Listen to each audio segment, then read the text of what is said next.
Here you go again, you say you want your freedom. Well, who am I to keep you down? It's only right you should play the way you feel it. I don't know where to set my phone. Listen carefully to the sound of your loneliness, like a heartbeat drives you mad, and the stillness of remembering what you had. Okay. So, I want to talk about art. And what better place to do it than in the art studio room, I guess? I don't know. I keep feeling like someone's gonna walk in. But this is the studio where I have my drawing class. So no one was in here because we don't have class today. So I've had like a lot of change happen since like the last couple months. And I don't really remember if I really talk about it in my last video. I barely remember what my last video was. I really wish I was posting more. And I don't know if that's something that's possible right now, but I do want to post more. So if you've stuck around, thank you. I have had the goal for like 2 years to be an art therapist, and I came to the conclusion that that just won't be possible for me, and I won't be able to kind of handle a job that is that demanding, which I get like yeah, I can do anything I put my mind to, but that doesn't mean it's going to be exactly how I imagine. Right now I am thinking about being a tattoo artist, which ironically, I'm scared of needles, but I'm getting a tattoo tomorrow. I'm super excited about it. So I'm wanting to be a tattoo artist because there's like a certain level of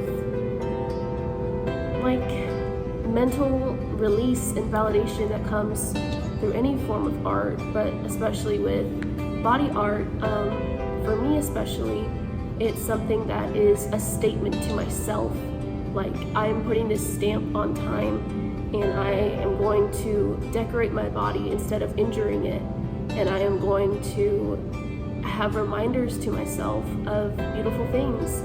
And that to me is the biggest part of why I would want to be a tattoo artist, because it can help people, it really can.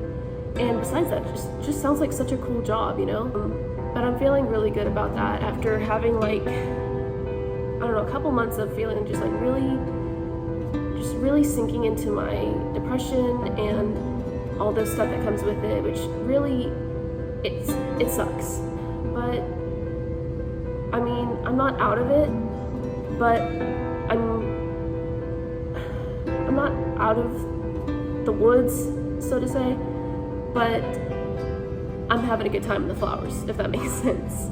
Like, yeah, I could be feeling better, but I'm learning to work with what I've got and learning to find beauty in it, you know? Like, ugly stuff doesn't have to be ugly.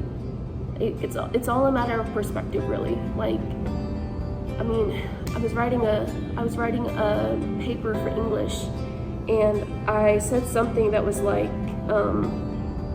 everything is pointless, but we give it meaning. Like, I used the example of, this was once just a piece of cloth, but we put emotion behind it, and that gave it meaning, and so now it's like you can't go to sleep without that special blanket, if that makes sense. Like, there's a quote somewhere that I saw ages ago. It was like, poetry, something about poetry. It was like, we make the world beautiful by choice, because all of this blood was not always poetic, it was just red.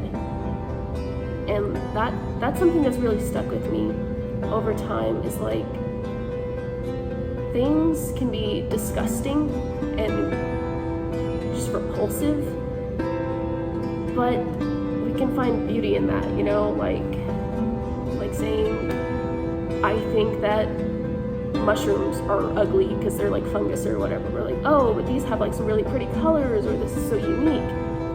I don't know why I use mushrooms as the example. That was just what came to my head because I've got like flowers and stuff on my sketchbook that you're propped up on. Let me show you the setup that I've got.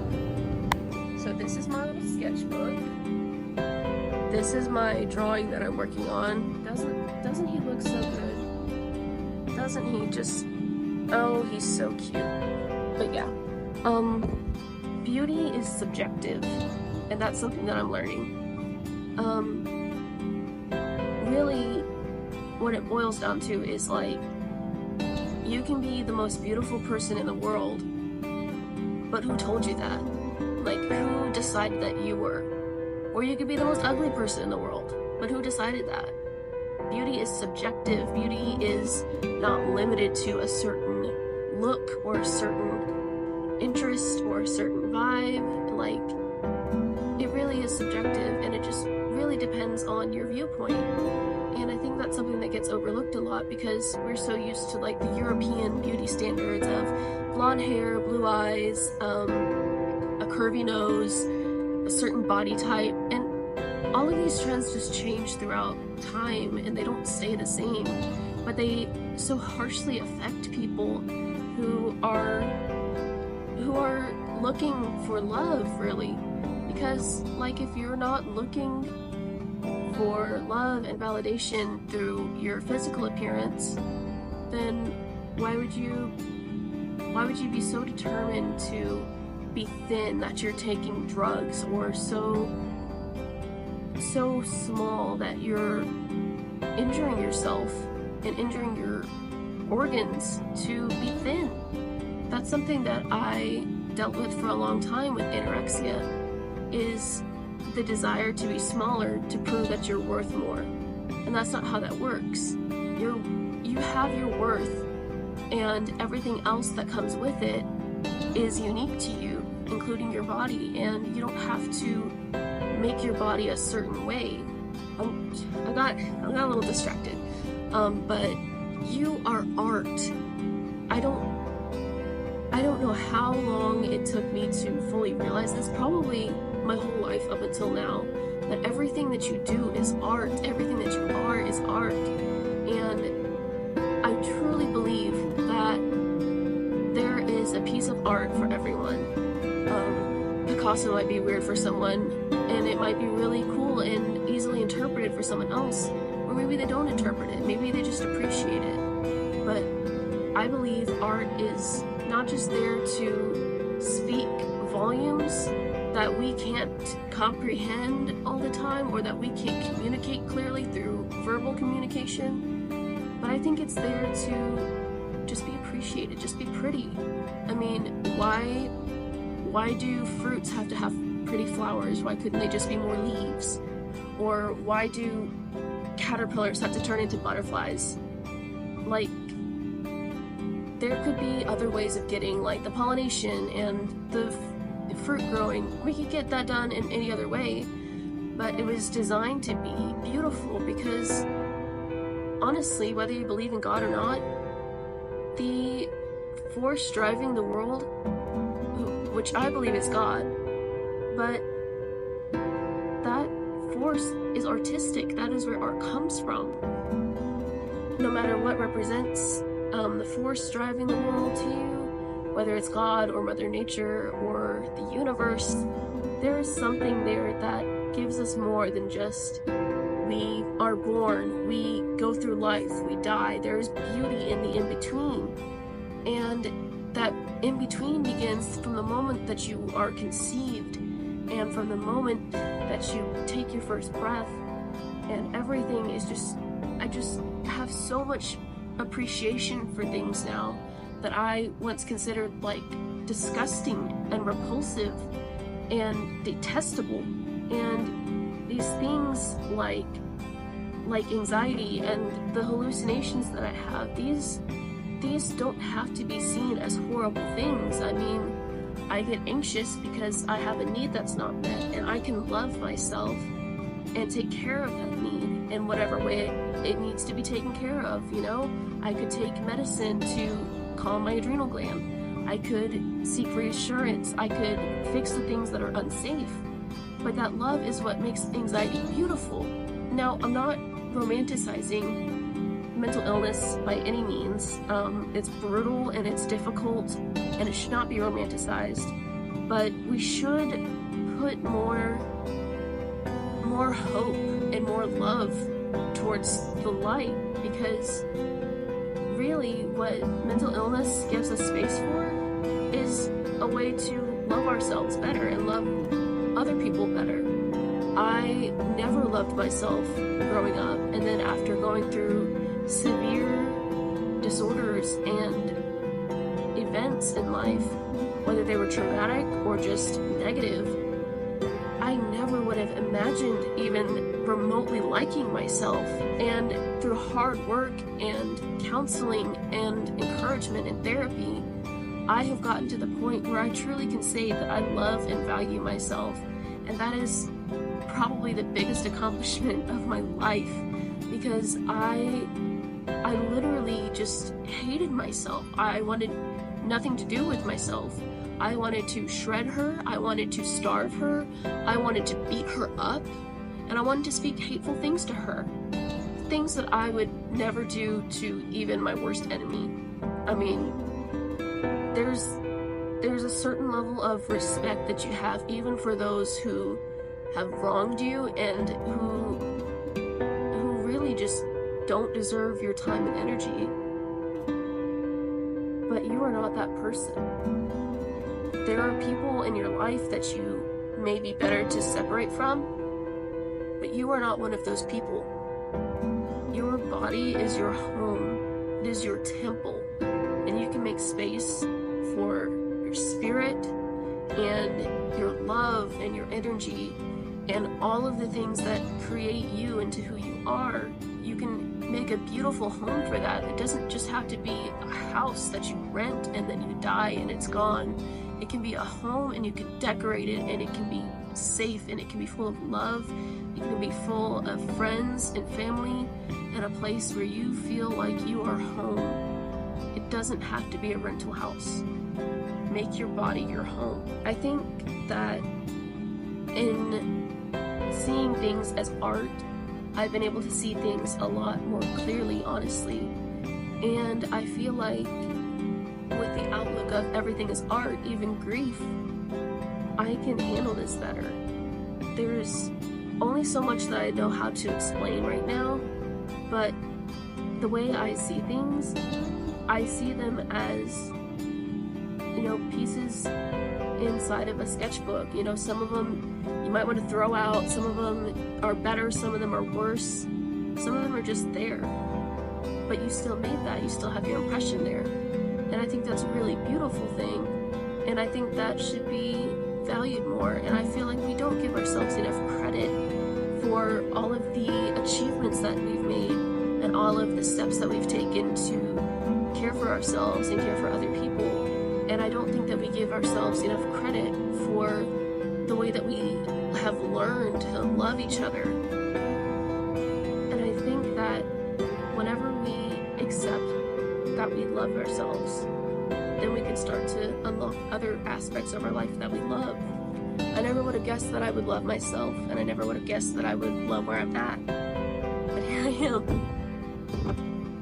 So, as I am concluding my final thoughts for this video, I want to say, you don't have to rush loving yourself. I mean, yes, you should love yourself unconditionally. Yes, you should love yourself unconditionally, but you don't have to rush to get there. You can take your time to get there. And I'm not saying take all the time in the world and just never love yourself until the last moment. No, I'm saying love it comes softly, you know. It doesn't have to be like a huge dynamite explosion or whatever. It can be you know, just slowly tucking yourself into bed, or making sure you drink more water than normal, or eating a nutritional meal and letting yourself enjoy sugar or whatever. There should be a balance of love and care in your heart for yourself, just the same as it would be for someone that you are friends with or someone that you're family with. And again, it's subjective. You have to figure out what works for you, but you have to reach the conclusion of, yes, I do love myself, and yes, I do see myself as a work of art, and I want to value it and appreciate it, and I don't want it to be shoved away and just taken for granted. I think loving people is an art too, honestly. There's a certain romance to it. Not necessarily something like a dating romance, but something like, I choose to love you. I choose to make space for you in my life. And I think also with like friendships and stuff, there's this certain, like, this loyalty that's like, no matter how long or how short your place in my life is, I will take care of you and I will love you. No matter how long your place in my life is or how short your place in my life is, I choose you, you know? And it's okay to have people drift in and out of your life, or to have people stay in your life and their role drift in and out. That's something that's been hard for me to accept, but acceptance is also art. I mean, everything is. The way you fix your tea, the way that you get yourself up in the morning, and the way that you dress yourself and present yourself and carry yourself and speak and act. I love art. I feel dumb calling myself an artist, but I mean, I don't know, it feels stupid to call myself an artist. It's like, oh, she's so artsy or whatever. But no, like, I think everyone is an artist in their own sense, and that really resonates with me, especially because of my viewpoints and my interpretations of life. Like, I feel really secure in classifying myself as like an artist, even though I feel absolutely dumb to say it. But it's okay to feel a little uncomfortable with how you perceive yourself, so long as it's something that you're proud of, you know? You can be shy about your accomplishments or whatever, but you still accomplished something, if that makes sense. Like, I can be embarrassed to call myself an artist, but I can be proud of the work it took to get me here. And I can be so shy to tell people, like, hey, I think this is like really cool, or like, I'm really into art or whatever. Or I could be really proud of it and be like, hey, this is my thing, you know? It's like you're claiming your place in the world, and it can change throughout your whole life. Like, I used to say I was like a dancer or like a writer, and now I feel comfortable saying that I'm an artist. And you don't even have to have a label. You can be whatever you want to be, whoever you want to be, or wherever you want to be. It's just such a beautiful thing to think that we are alive right now, and we have so many options on how to present our lives. Whenever we pass eventually, there's going to be memories left behind for the people that knew us and love us, and there's going to be something distinct that stands out in their heads, like, oh, she was so kind, he was so smart, he was so beautiful and kind and brave. Or even things like, she was so artistic, or he was so creative, or they were so wonderful and good, and just, I could talk about this forever. But I think seeing things as art and also appreciating things like their art, I think that's a really important thing, especially in like the healing process from mental injuries or even like depressive episodes or panic attacks, seeing it as this is a sketch in my book, and I'm going to flip past this page and I'm going to get through it, and I'm going to create beautiful things, because the more you draw, the better you get, right? So I don't know, that's my thoughts for today. I hope you liked my rambling. Sorry, it was kind of boring.